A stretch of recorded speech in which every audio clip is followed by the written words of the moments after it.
Wire feed soft tube installation. First, fasten the wire feed nozzle to the end of the wire feed hose with the nut.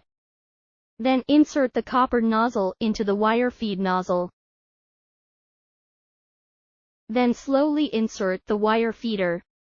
Loosen the screw on the front of the wire feed tray. Fasten the screw. Next, connect the wire tube with wire feed components. First, loosen the top screw.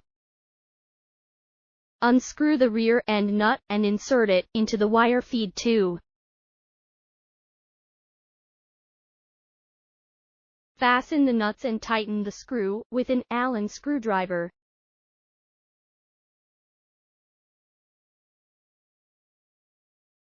Finally, adjust the length of the extension tube according to the actual use.